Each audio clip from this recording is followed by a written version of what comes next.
Welcome back to another episode of the Marketing Millennials podcast. I have Blair Lancer on the podcast, CMO of Lancer Skincare. Super excited to chat to her. Lancer Skincare is one of the coolest skincare companies out there. My wife, who's a skincare girly, was like, I'm so excited to hear from Lancer Skincare because she's a skincare girly. And so super excited to chat. And I just want you to give the little background, what is Lancer Skincare and how you became the CMO of Lancer Skincare. Sure. Well, thank you so much for having me. I'm excited to be here. Dr. Lancer, who's my father, has always had these products in his office, but they were only available to his patients. So that started in about the 1980s, about 1985. And we decided to take this brand commercial about 2011-ish, give or take. And it's been really exciting. So my background actually was always in fashion, which people are really surprised to hear. But I moved to New York. I went to NYU for fashion. All my internships, I was so excited to be there. Everything was fashion related. And then I got a job at Saks in their buying office right after undergrad. And I was so excited about the cosmetics buyers and everything they were doing, what they were looking for, what was doing well, what wasn't. And it was actually pretty surprising to me that I was so interested in this. I had always wanted to be in fashion, but I had this like innate desire to carry on my father's legacy. I just didn't know at the time that there was really a way to kind of like merge those worlds. And this was that first step into that. It was about 2016 where post-grad, post all the fashion stuff and at Saks that I decided to go back to the family business and start with our team what was called the enhancement category. So for a little bit of background, at that time, there really was a white space within the like skincare makeup arena. So there weren't really skincare brands dabbling in makeup and vice versa. And I just saw it as such an opportunity. So that was the first thing we worked on. The Danny Glowing Skin Perfector, which is actually still one of our best sellers today. It's really exciting, named after my mom, came about at that time. And truly, I really learned the business from the ground up. So it was social media and then communications. I was dabbling in collaborations at the time, which looked so different. I was sending mailers to, I guess, quote unquote, influencers at the time, very beginning of that. It was all like the makeup artists on YouTube and just such a different space, but kind of the beginning of that whole evolution, which was really exciting.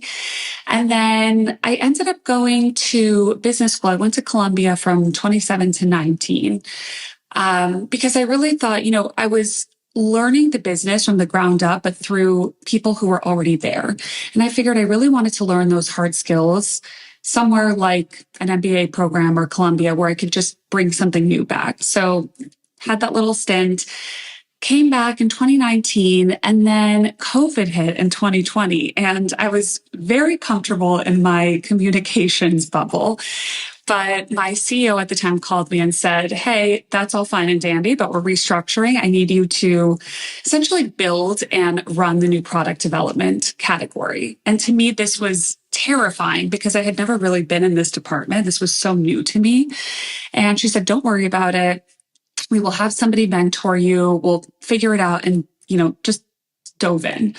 So it ended up being really special because aside from, working with my dad closely and the education ingredient piece of it, it was just so nice from a marketing perspective to be really at the forefront of our innovation. So, I was helping the team come up with product ideas. I was looking through competitive landscapes and white gaps in the market. So starting from the beginning versus just picking it up at the end at the marketing piece made a world of a difference, especially when it comes to storytelling. So that was amazing. Really glad that I took that leap. And ever since then, it's just been a little bit of an evolution. We had talked about, for I think it was the 10-year anniversary that we were aiming for. We wanted to put forth some sort of rebrand, and we didn't know what that would look like, but it was time. It was the anniversary. We wanted to do something new and exciting. It did not work out that way. There is no perfect world. We all thought there would be just one day where like everything would come together and, the revamp of the website, the social media, the packaging, all of that would just happen at one time. And, like things generally do not. This did not pan out. And it's actually worked for the best. I would say instead of having one true like revamp moment, it's been more of this modernization and refresh over the last several years, which has been really nice because not only are we expanding our demographic, but we're really bringing in the new generation and having them grow with us. So as we evolve over time, we keep bringing new people in and they're really, I would say our consumers not shy. They like to share their feedback, which has been incredible for us. So happy to go into this at another time. I know I'm on a long tangent, but we revamped our body line and a lot of that was consumer feedback, which is really exciting and was taken very positively. So yeah, that's been that and became a face of the brand around the same time, which has been really exciting. It's one thing to work with your family behind the scenes, but it's another to really carry the weight of being a face of the brand because now, whether it's social media or podcasts, I'm actually speaking directly to the consumer, which has been an incredible opportunity. So now I've merged my fashion and skincare, all these different worlds, and it's been an amazing ride. Yeah, it's pretty cool because I see on TikTok you're giving all the advice of skincare, fashion, which is cool because it blends all your words and worlds together. And also, since you have a luxury skincare brand, Yeah.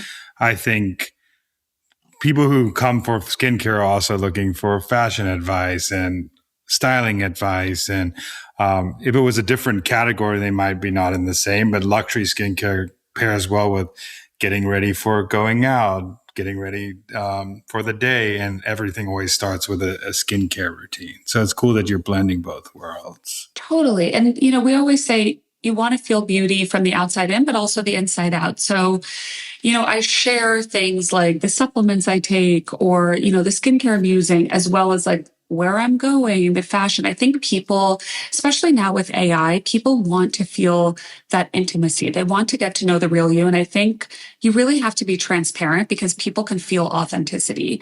So it's my TikTok, my Instagram, it's a place for me to really like share all of my passions and give people kind of a view into what my actual life is as a CMO versus just sharing kind of like a marketing overview, if that makes sense. Yeah, I have a question. So you're leading a brand that has huge clinical credibility and decades of heritage. So when you stepped into that CMO role, what were two or three of the biggest gaps between how the brand saw itself and how consumers actually perceived it online? So I think the biggest thing for me is we were very much perceived almost like your mother's brand. Like it almost had that negative connotation where it was, people thought that's skincare that really works. So now that I'm in my 20s or 30s, I don't really need that. I can deal with the fun, pretty, like pink watermelon scented skincare. And then when it's time and my skin is mature enough, then I'll step into that. So a big thing I wanted to do with this modernization was have everybody feel like it is their time to be there. We want it to be multi-generational and bring in grandmothers, mothers, daughters, everybody, and have them grow with us. Again, not feel like it's so clinical and so science-backed, which it is, but we needed people to have that experience where it was almost approachable. We were missing that piece. Like people didn't feel welcome. It almost seemed intimidating. So I would say that's definitely the biggest piece. I know you said you saw a lot of consumer feedback. What are the channels you're looking at to diagnose where this feedback's coming from, where you're looking to get the feedback? So to help enhance product, enhance marketing, to enhance branding and positioning. So I would say our biggest point of difference is that we do have a board certified dermatologist on board practicing 5 days a week. And that's something that's very rare. It's not something that you see often. So, a lot of brands will have focus groups or kind of reach outside. For us, we're lucky because Dr. Lancer is in the office every day. So he's constantly getting feedback, whether it's about our brands in particular. For example, I can talk about the body line, but they gave very specific feedback constantly about the packaging and the sizing and the foil, all of those kinds of things. But he'll also hear things like, I come in for Botox and then I have this lull in between appointments. I need something to like hold me essentially in between those appointments. So then we come back and think, okay, what can we do that's almost like a Botox in a jar, like something that you can use at home? So it's almost them sparking ideas within us of, we can look at a competitive landscape and see what's out there, what's not out there, what are the gaps, or we can look within people who actually love our brand, have grown with our brands, love our products that can say, this is the one piece of the Lancer skincare routine that's missing. So having that is very different. Separately, people are very vocal on Instagram, on Facebook. I would say those are probably our two biggest platforms.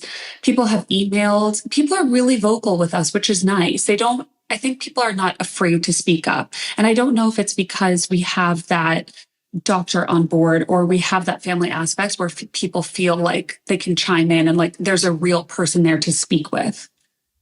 Yeah, I think it's really cool to have you don't see many brands get someone who has in-person feedback day in, day out that's saying, my skin's breaking out, I use this happens, or my skin's breaking out, I might have got a rash, what should I do? Or it's pretty cool to have someone leading the charge. I want to ask you, one thing that is you've done, but with like a legacy brand, how did you go from making it feel clinical to aspirational and luxury? What are some like steps you took to make that feeling more aspirational than just a luxury? I mean, a clinical brand that people are a little bit intimidated and scared about when they hear that. Well, that has been a big piece of this. And I keep saying it's a brand refresh, not a rebrand. I think when you fully rebrand, sometimes you lose your core, you lose your heritage, and therefore you lose the consumer. This really has been a true refresh because we have our heritage. I always say, like, even with our packaging changes, I want it to be that if you walk into a store, you're a consumer, you have no idea that we've repackaged, you can still walk in and recognize us. Like, we'll still have the same packaging, we'll still have the same swoosh in the corner. Like, those heritage pieces are still there. But I do think it's a lot of, we have Dr. Lancer. He is the science, the authority. He's the white lab coat. So we still have that. And people know that if they buy something, the benefits will be there. The science is there. And all of the ingredients are essentially cooked into this formula properly. It's not just marketing fluff. But that was my role of coming in, showing people you have that one piece of the brand, but now you also have another face of the brand who, I'm in my 30s. So I'm showing that generation of 20s, 30s, let's call it, that like I do take my skincare very seriously. The people around me take their skincare seriously. Like it's time to dive in. And like I said, I have this social channel, whether it's TikTok or Instagram, where I am sharing my life in some ways. It's very transparent. Like you're seeing, yes, I do my skincare, but I'm also just a normal girl. I love fashion. I love going to restaurants. I love traveling, whatever it may be. So people can, I think, resonate with me and feel that it just feels a little bit more approachable to have somebody like me speaking at certain times and having Dr. Lancer speak at certain times. So we kind of just know our audience. I would say the other piece of it is just transparency. I think when I started, let's call it, I went back officially in 2016, social media was all about aesthetics. Everything had to be beautiful. Everything was this like perfectly crafted photo shoot. Everything had to just be perfect all the time. And now you see, and especially with AI, like I keep saying, this will be more and more, but you look at TikTok and even sometimes on Instagram, it's very much UGC focused. You have people in their bathrobes in real time, hopefully showing you what they're doing, how they use it. Sometimes people will come on and say, hey, I tried this product. It didn't work. It broke me out. I don't know what it is. Like sometimes it works, sometimes it doesn't. But I think building that authenticity is so critical. That transparency really builds trust. And I think that makes the brand less cold and clinical and a bit more approachable. I like the term that you use, brand refresh, to keep the the legacy, the heritage part of that. When you started the brand refresh, where was the first places? Where did you start? Did you start with the positioning? Did you start with the packaging? Did you start with the creative? Did you start with who you're targeting? Where was like the first start of that brand refresh? So it's interesting. I have one answer to that, and I'm sure the team would have a different answer because it did not go how I wanted, which I think is great. Honestly, that's why you have a team, right? So you can all like rely on each other. But I wanted to start with packaging. I had this whole vision of what the line was going to look like. And it still is becoming, this line. It's just happening slower. We've done one piece of it, and slowly you'll start to see more and more. But like, I had this whole presentation together. The colors were changing, the packaging was changing, and that was the core for me. But of course, everyone else on the team was like, okay, let's calm down for a second. Let's take a look. And like you said, we started with the overarching strategy. What is the positioning? Who did we want to bring in? And that's why, a big piece of this for me was I wanted to make this a multi-generational brand. So I was thinking, to bring in this younger generation visually, I want the packaging to resonate with them a little bit more. But, yeah, we started there. We really looked at who are we talking to now? How are we talking to them? Who can we bring in? Again, like a big piece of our work now is on Facebook. And, I was saying, let's skew more towards TikTok and let's like bring this up. And, the team was right that TikTok isn't necessarily the right place for us. We do really well on Facebook. We do really well on Instagram. We throw a couple things up on TikTok here and there, but it's not our core. So I think it was having them keep me in reality, if that makes sense. Instead of jumping into like, this is what I want, this is how we're going to do it, let's do it. They said, one piece at a time, let's look at this realistically. So I would say the first actual change we made was probably either the website. We did a full website refresh, or social media. So we hired somebody new on our social channels, and the look and feel was just very different, which truly is where we probably needed to start, because that's essentially like the first point most of the time where people see you, where your consumer sees you. So you'll see we had a mix of both UGC and reality, like I was saying, and also this, again, kind of like aesthetic, beautiful look and feel for our products, but in a way that just felt really relatable, not so stiff. So that's probably where we started. And then it's evolved to, different social channels, our website, our emails are different, having me as a secondary face and Dr. Lancer, having the packaging evolve, whether it's the body line, now we have the gravity line, and that's a little bit different. So it's just a slower evolution.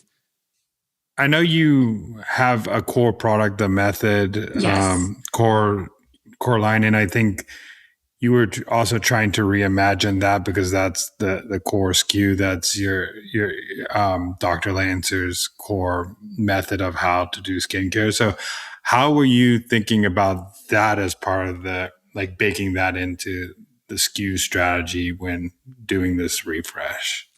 Well, I will tell you, out of all of the SKUs, and at that point we had probably 40 something or high 30s, Polish, Cleanse, Nourish were the only three that we weren't going to change. So the Lancer Blue was staying the Lancer Blue. And that kind of goes to what I was saying about keeping things as they are and keeping your heritage.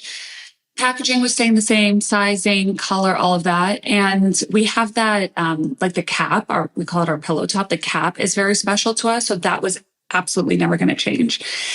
I will say people always ask us about reformulating the method since it's been so long. I will tell you that we haven't needed to. Like, even now, the feedback we get on those three products is incredible. We still redo our before and afters and our clinicals for those products. And, if it's not broken, don't fix it. However, without sharing too much, because it's a bit early, there is something in the works for the method down the line, which people will see and I think be very excited about. I'm excited to hear about that. But also, Yeah. I think one thing too, which is pretty cool, that's part of the messaging, because I think having a clinical face that is a dermatologist is cool, but Dr. Lancer also worked on some of the best celebrities out there. So I think that also takes the halo effect even bigger, because he wasn't just like a dermatologist that just saw everybody and then became a skincare line. He actually saw people seeked him out for dermatology, which adds, I think, another layer of credibility. There's a credibility of a doctor, and then there's credibility of like people, like that halo effect of all those cool celebrities that went there. So how does that go into the storytelling of the brand? Totally. And I will add to that, another special thing about the method is every single patient who comes into the office uses the method. So when you talk about celebrities, influencers, you know for a fact that when they came to see Dr. Lancer, those were the three products they started with. There are people who come in and want treatments, procedures, whatever it may be. He will only start them on the method. And a couple weeks later, if they still need something, they'll do it. Oftentimes, they don't need anything. So I think having that added layer of, oh, my favorite celebrity has used this exact exfoliator is really exciting. But I will say, when we started, everybody was so about celebrities. It was all about A-list celebrities all the time. Like award shows were so big, magazines were so big. And I mean, some people may disagree with me, but I don't think that's the case anymore. I think celebrity has been downplayed a little bit. And at one point, it really was influencer. Everybody trusted what the influencers were doing. And of course, we have some in our office as well. But in my opinion, and again, a lot of people may disagree, I think that's even shifting a little bit. I think there are so many influencers out there now. And I think there are so many opportunities for influencers to get paid partnerships or get paid for their work. And a lot of times it is authentic. I will give them that. But sometimes it's not. So for me as a consumer, and I would assume other people feel the same way, when I see one of my favorite influencers posting, here's my favorite product, but in the corner it says paid partnership, there's something in me that immediately kind of steps back. Even if they've been using this product for years and I've seen the same, face wash for 3-4 years on their page, I still get that uneasiness. So I do feel like at a certain point, we do use influencers in our, celebrity marketing in certain ways, but we've almost shifted to UGC and real testimonials and people showing you, hey, this product works. I've been using it for a week. This is what I've noticed. I think it's just that culture has shifted a bit. It's just such a crowded market. Yeah, I think you're right about celebrities. I think celebrities are still the well-known people, but I think for some people, the actual people who are influencing their day-to-day decisions are those micro niche creators who, if you have a luxury, because I know, for example, my wife will like screenshot stories or someone said, here are my recommended 3 restaurants in New York to go to by an influencer, and we have to go see it. Or this person is wearing this skincare, so she will go buy that skincare even though she's never used it. And it's not from, like you said, paid partnerships, but she'll screenshot all the things, zoom in to see if they're using that product, try it out. So I think you're right about people are in their own worlds that they're creating. And someone who's a celebrity to one you might say your favorite person who's influencing you, and I might not know them, but they still have more power than if, to say, Brad Pitt came in and said, I'm using this skincare.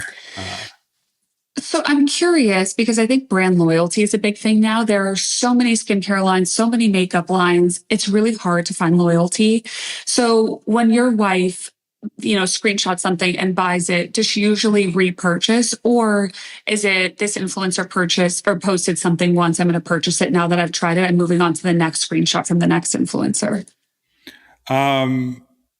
A little column A and a little column B. I think if she loves the product, she goes down the line of trying to keep using the product. But let's say if her like eyeliner is not working for her, she's just going to keep trying. And I think that's a Gen Z thing too. Yeah. Gen Zs are very not loyal to brands. Yeah. And they can be loyal to brands. I mean, she works for a beauty brand. So not a beauty brand, but like a skincare, body wash, body deodorant brand. So she knows the loyalty side of things. But it's definitely, if it works for her, she'll use. But I've seen some products that she's been using for 10 years in her skincare line. So it's pretty interesting.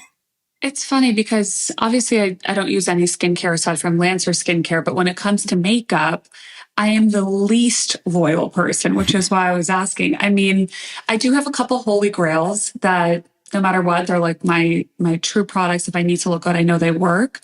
But there are so many new launches all the time, and they're almost like drive-by launches where brands are, I guess, launching like 3, 4, 5 different SKUs per year. And so it's hard to even keep up. And by the time I need, a new concealer, let's call it, I'm so excited to try this one that got a lot of hype. And by the time I'm halfway done with that, I'm already on to the next concealer. So it's almost like people aren't able to focus or concentrate or even really give the proper time needed to these products because there's so much buzz everywhere. So it's interesting. I think the divide of vitamin versus painkiller of, I think skincare per se, if the skincare is working and it's curing something like dry skin or acne or wrinkles, I think people are tried and true to that. But something that's this influencer look really good with this new eyeliner, need to try because I want to repeat that really good. Yeah. I think that's where it's a hard balance. I think skincare that's why I think it's cool that you're in more of a painkiller type industry where someone's coming to you for dry skin, or someone's coming to you for wrinkles, or someone's coming to you for anti-aging, and they're trying to solve that, right? They're trying to solve it and work on that. Totally. I mean, that's also a question for someone. You're trying to bring in the younger group, like the 30s, the late 20s. How do you message to someone who isn't quite there yet with aging, but the preventative side of things? Because I think when someone has a wrinkle, they're going to try get as many wrinkle creams to stop wrinkle. Yeah. But someone who's not there yet, how do you go about with either your messaging on TikTok or your messaging on the website to try bring in that younger crowd to buy a preventative type skincare? So I would say probably the number one thing for that is honestly just education. I think educating the consumer and saying, hey, you might be too young for a retinol, but you should be using SPF 365 days per year. So we always say if you can see outside without a flashlight, you need sunblock, meaning if it's gloomy, if it's snowy, whatever it may be. So I think explaining that to somebody, like everybody, I know there are mixed feelings, but should be using some sort of sunblock, let's just say. And that can happen in the teens or the 20s. So I think just explaining to people like, hey, even if it's a chart, here's a chart. You're in your 20s. If you want something that's preventative, but you're not ready for the real stuff, here are the things that work. Here's why they work.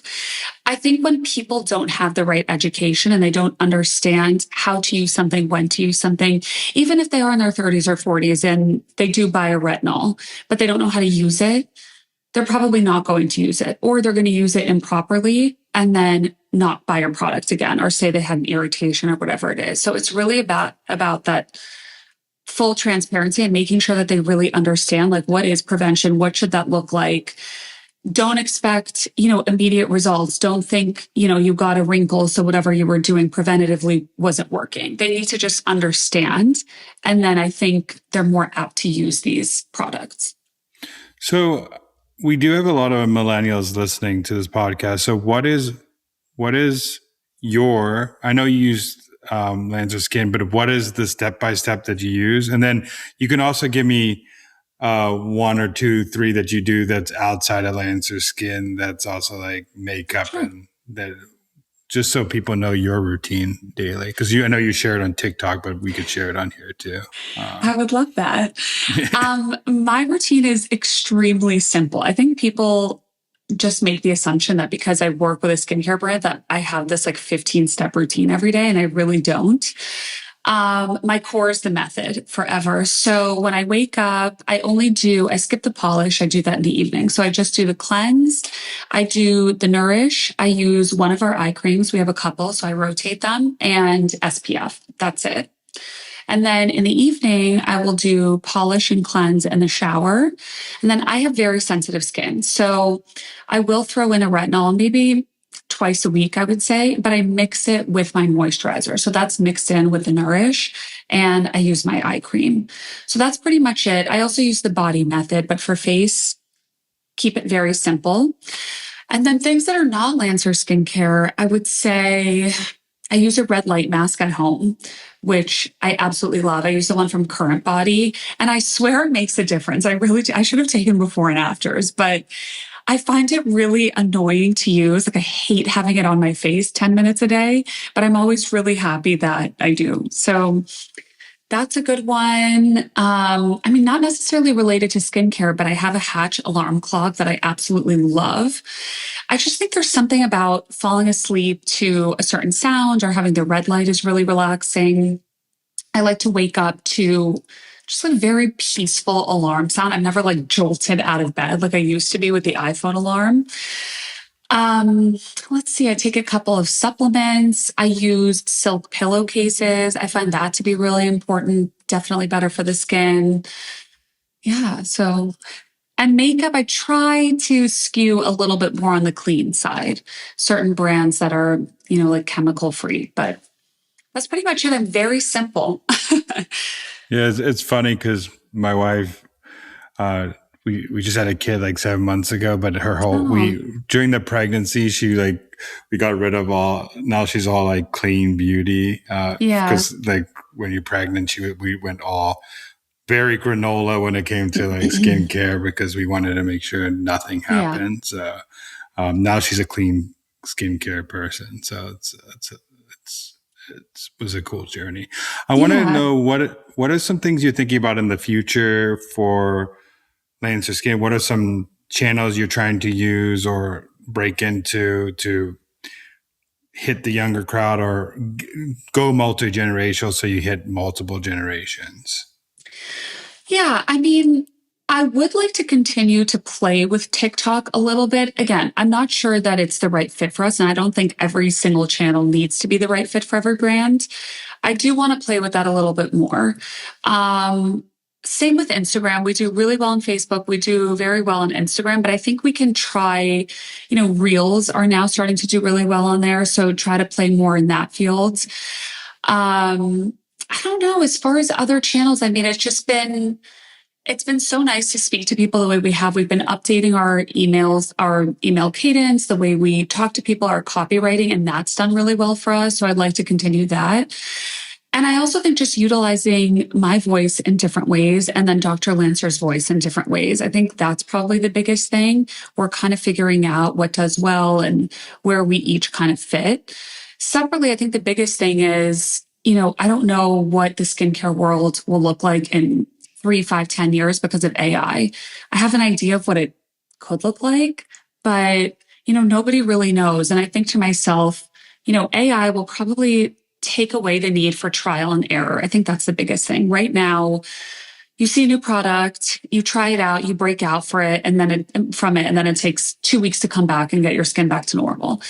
So will AI have that ability? Is there a way, right now you can try makeup on somehow online. You can try clothing on online.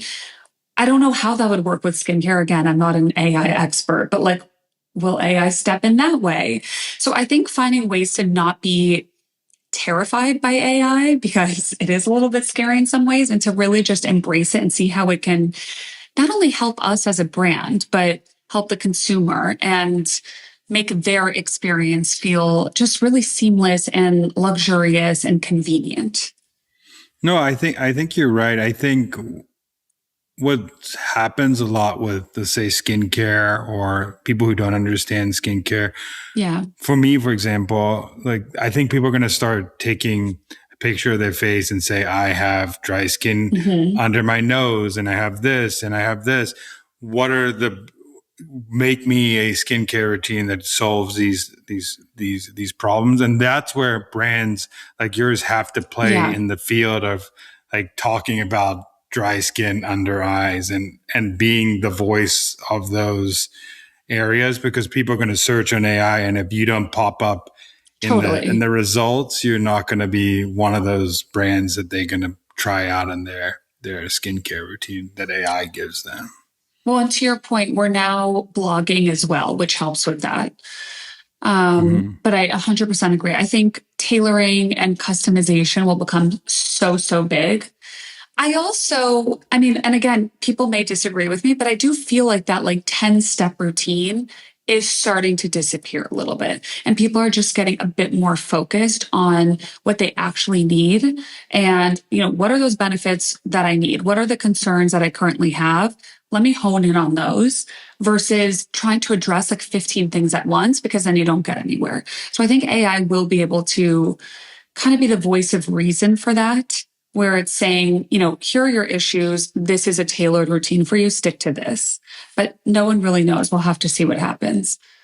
Yeah. And I think having voices like yours and your Dr. Lancer saying things publicly in press, on podcasts, on social, will bring into the AI and say, celebrity dermatologist recommends that if you in your morning routine should have let's say SPF, and this is the best SPF, and you need to cleanse your face, and you need to do whatever based on your issues you're trying to say, and it'll pull in all these sources and then give you a recommendation, which I think will be pretty cool in the future. But totally. we'll see if they're actually accurate, if it actually helps. That's the part that we don't know. Time will tell. Lastly, I always ask people this question on my podcast, but what's a marketing hill you would die on? Oh God. I mean, truly, and I keep saying the same thing over and over, but sometimes I think when you say things over and over, that's just your truth. I really think as a marketer, the number one thing, you have to be extremely transparent, because authenticity is felt.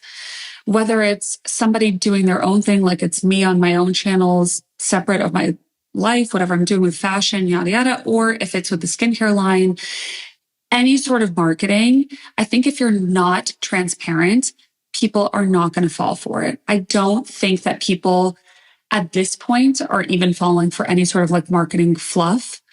But I think, again, as we start to have more and more transparency, more information, people start to get more curious, that's going to just be the most important thing out there. And I will say, as part of that, like my one piece of advice, kind of going off of that, try not to just look at one influencer or one person you admire's routine and copy it 100%. Because somebody online might say, hi, I have dry skin. Here are the 10 steps that I use. You may also have dry skin, but you don't necessarily have the exact needs or composition that this person would have or need. So yeah, I think being transparent and really educating the consumer.